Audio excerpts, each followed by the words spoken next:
You're listening to Newshour from the BBC. I'm Nuala McGovern in London. James Kumarasamy is in Bengaluru in southern India. We'll be hearing from him shortly.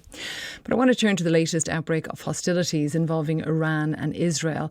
It has countries in the region and also around the world on edge. Israel's Western allies, including France, Germany and Britain, have appealed for Israel to show restraint. Another calling for restraint is Qatar. Now, it has diplomatic relations with both Israel and Iran. It hosts, as you may have heard, throughout the war in Gaza, senior members of Hamas. And it has also played a role in trying to secure a ceasefire in Gaza, arranging for an exchange of Israeli hostages and Palestinian prisoners.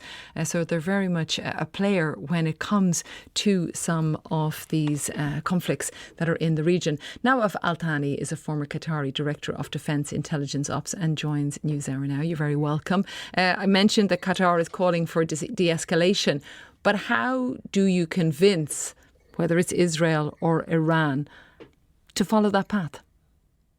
Well, thank you, Nuala, for having me. I think Qatar is trying to make sure that everyone sees the realities of the geopolitical situation in the Middle East right now. Another forever war in the Middle East is not something that anyone should be looking forward to. And through reason, Qatar believes, through peaceful processes, that both parties could reach a hopeful, desirable outcome without further escalation. You know, I was just speaking to an Israeli government spokesperson not so long ago on the programme, and his advice is that Iran should tell Hamas to free the hostages. Now, there's a number of groups there, of course, but because we were talking about how could the situation de-escalate, do you think something like that is feasible? Well, unfortunately, right now we've entered into uncharted territories. So this is the attack from Iran on Israel that Israel views as unprovocated. Iran views it as quote unquote a retaliatory self-defense process. However one looks at it is an unknown, and with every unknown there's heightened fears.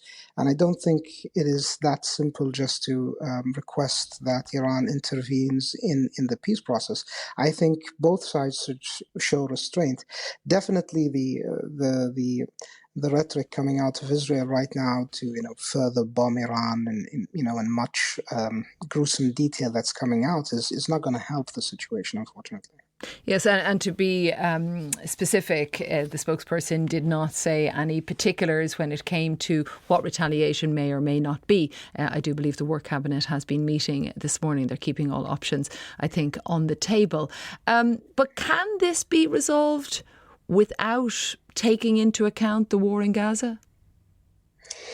Unfortunately not. The current situation in Gaza is part and parcel of everything that's been going on in the past few months, including what's happening in the Red Sea with the Houthis and the disturbance in trade, now global trade, unfortunately, with everything going through that part of the world. However, there are processes that could be dealt with that are separate from what Gaza and the situation in Gaza. For instance, avoiding an escalation on a wider scale. I think something that could be done bilaterally or even unilaterally from the Israelis' point of view, and not move forward. And as you said, while the War Cabinet hasn't decided what the next step would be, ministers of the cabinet on their own volition came out and said, we will attack. It's the question of how and when. And unfortunately, that is not a helpful process, I think. Just in our last 20 seconds or so, what are your biggest concerns, concrete concerns of this situation right now? I think that the concrete concerns is if Israel retaliates and Iran feels the need to again save face one more time, that this will be an escalation that will get out of hand and would involve Europeans, Americans, and the rest of us in the Arab Gulf in a way that cannot be then retracted, unfortunately. Nawaf Al-Thani, former Qatari Director of Defence Intelligence Ops, thank you very much for your analysis.